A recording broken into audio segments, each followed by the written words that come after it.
नमस्कार दोस्तों, welcome back to my YouTube channel. कैसे आप सब दोस्तों? आप लोग पढ़ रहे हैं हिंदी से इटालियन और आज हमारा भाई 16वां नंबर चैप्टर है। वैसे पार्ट 2 आज हम लोग बना रहे हैं। जो पिछले चैप्टर में हमने पढ़ा था भाई नेचर के बारे में कि नेचर के कौन कौन से मीनिंग है, उसी के बारे में भाई हम लोग कंटिन्यू करने वाले हैं। तो नेचर से संबंधित कुछ और मीनिंग है वो आज के वीडियो में हम लोग पढ़ने वाले हैं। तो चलो बोर्ड, तो अभी आप लोग बोर्ड को देख पा रहे होंगे। तो हम लोग भाई ये सेकेंड चैप्टर पढ़ रहे हैं नेचर के बारे में, ठीक है, जिसे इटली के अंदर बोलते हैं नतूरा, ठीक है, और हिंदी में बोले तो भाई प्रकृति। इसके कुछ मीनिंग मैंने आपको पहले चैप्टर में बताए थे और कुछ आज हम लोग पढ़ने वाले हैं। सबसे पहले देखो, इटली में भाई फेमस है मारे। यह आपको पता होना ही चाहिए यदि आप लोग इटली से थोड़ा बहुत भी ताल्लुक रखते हैं। मारे मारे इटली में बोलते हैं भाई समुद्र को, ठीक है, समुद्र को मारे बोलते हैं क्योंकि इटली है ना पूरी समुद्र से भरी हुई है, यानी चारों तरफ इसके समुद्र ही समुद्र है।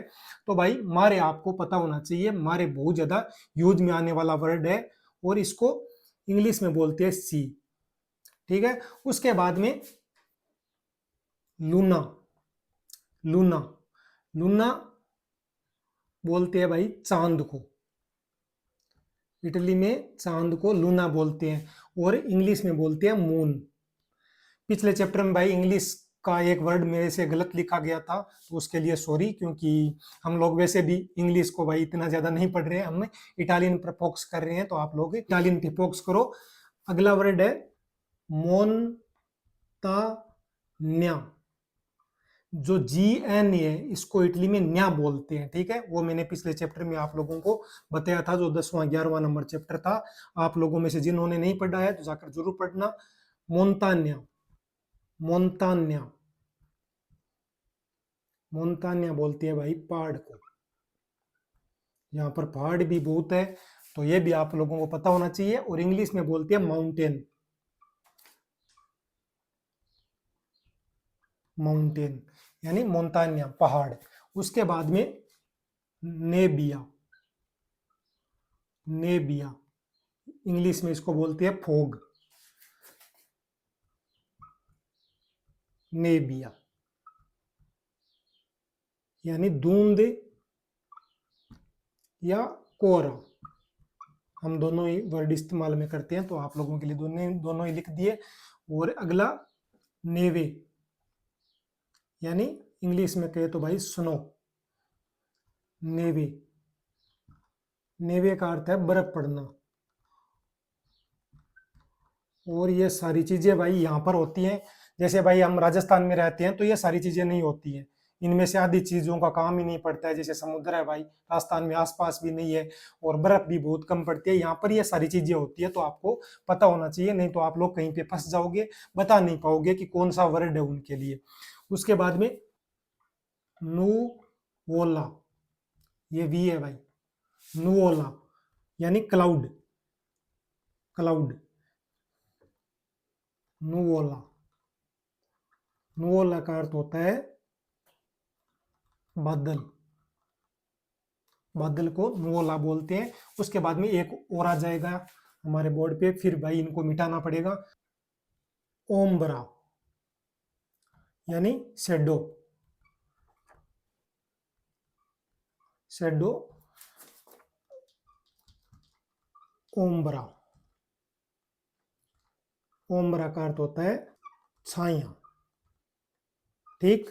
तो ये भाई आप लोग सारे मीनिंग उतार लो और इस प्रकार से आप लोगों को इनका रिवीजन करना है कि मारे यानी समुद्र, लूना चांद, मोन्तान्या पहाड़ को बोलते हैं, नेबिया धुंध को, नेवे बर्फ पड़ना, नुवोला बादल, ओम्ब्रा छाया। इनको मिटा देता हूं और कुछ और मीनिंग आप लोगों के लिए लिख देता हूं जो नेचर से रिलेटेड है भाई। तो 5-10 और मीनिंग है जो कि आप लोगों के लिए लिख देता हूं।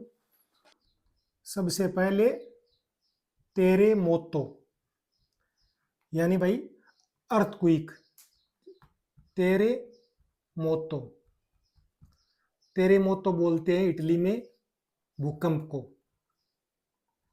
ये भी भाई बहुत आता है क्योंकि जहां पर यार समुद्र पहाड़ होंगे वहां पर भूकंप ज्यादा आता है और जहां पर मैं रहता हूँ इस ऊपर वाली साइड में, जहां पर ये पादुआ सिटी है या ऊपर वाली जो भी सिटी है, यहाँ पर भूकंप आते रहते हैं।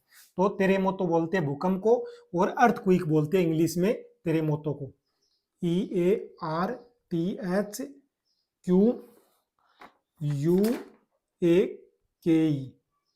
भाई इंग्लिश में इतना लंबा वर्ड मुझे याद नहीं था। अर्थक्वेक बोलते हैं यानी टेरेमोतो भूकंप को। उसके बाद में तुओनो, तुओनो, तुओनो बोलते हैं भाई बादल के गरजने को। बिजलियां पड़े ना, जो कि गिड़गिड़ाहट, बादल के गरजने को तुओनो बोलते हैं, और इंग्लिश में थुंडर। उसके बाद में उम्मीदो। वैसे भाई इटली में उम्मीदो शब्द का प्रयोग है ना, वो जो वेस्टेज होता है ना, जो खाने पीने का, यहाँ पर उम्मीदों का अर्थ अलग है। उम्मीदों, यहाँ पर उम्मीदों का मतलब है भाई सिलन। जो घर में सिलन आती है ना, उसे उम्मीदों बोलते हैं, और इंग्लिश में बोलते हैं उम्मीद। ठीक है। उसके बाद में वेंतो, वेंतो,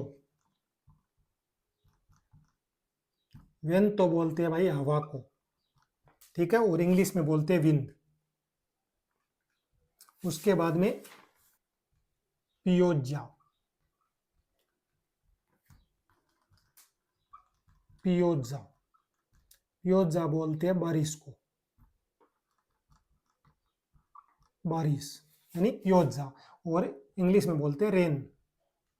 उसके बाद में सोले, सोले बोलते हैं भाई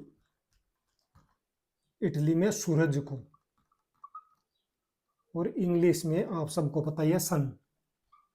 एक और मीनिंग आ जाएगा तेरा, तेरा, तेरा बोलते हैं इटली में भूमि को, यानी जमीन को। ठीक है, जमीन को तेरा बोलते हैं, और इंग्लिश में बोलते हैं लैंड। ये भाई आप लोग एक बार फिर उतार लो, 3-4 मीनिंग और बचे हैं, वो भी आप लोगों को लिख देता हूं, ताकि आप लोगों के लिए आसानी हो। जब भी भाई प्रकृति यानी नेचर से संबंधित जो भी मीनिंग आए, तो आप लोग जल्दी से समझ जाएं। तो भाई ये सारे उतार लो आप लोग, फिर 4-5 मीनिंग और लास्ट वो भी लिख देता हूँ। मैं मिटा रहा हूँ इनको, आप लोगों ने लिख लिए होंगे। 3-4 और है भाई।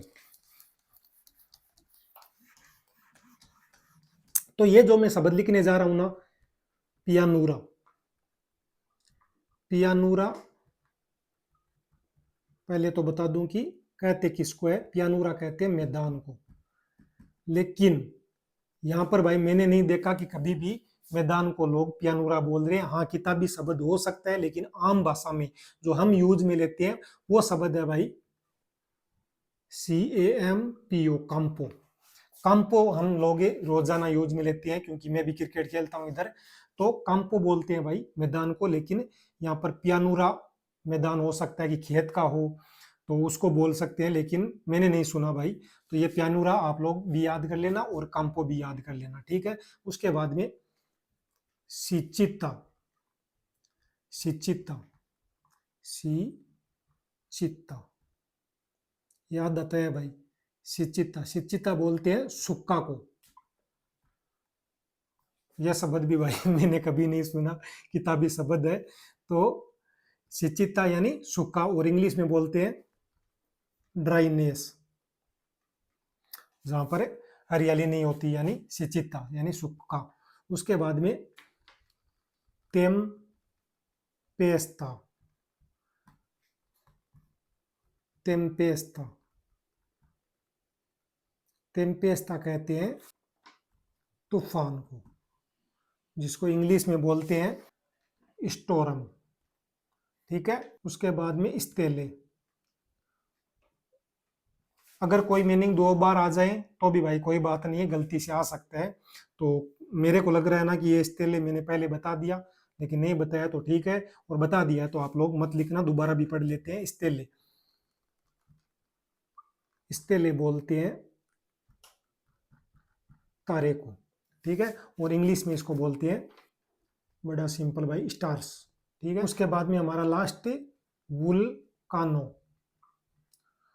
वुल्कानो जिसको भाई इंग्लिश में वोल्कानो बोलते हैं, ये सिमिलर जैसा ही है भाई, वुल्कानो बोलते हैं भाई ज्वालामुखी को,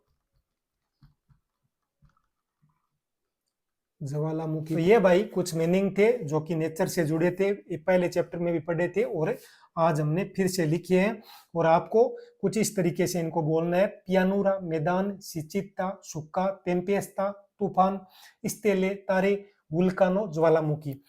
भाई पता नहीं आप लोग कैसे समझ पा रहे होंगे, या आप लोग सोच रहे होंगे कि यार इनका इटालियन से क्या लेना देना है, लेकिन भाई मीनिंग तो आपको सीखने पड़ेंगे, तभी आप लोग पूरी भाषा जान पाओगे। नहीं तो मैं आगे आप लोगों के लिए सेंटेंस बना दूंगा, लेकिन आपको पता ही नहीं होगा कि राम मैदान में जा रहा है तो मैदान को क्या बोलते हैं, वहां पर तूफान आया है तो आपको तूफान का नहीं पता है कि उसको क्या बोलते हैं, तो प्रॉब्लम होगी। इसलिए थोड़े मीनिंग याद करो आप 200-400, उसके बाद में हम लोग सेंटेंस बनाएंगे ना, तो आप लोगों को मजा भी आएगा और आप लोग सीखोगे भी। तो भाई ये उतार लो।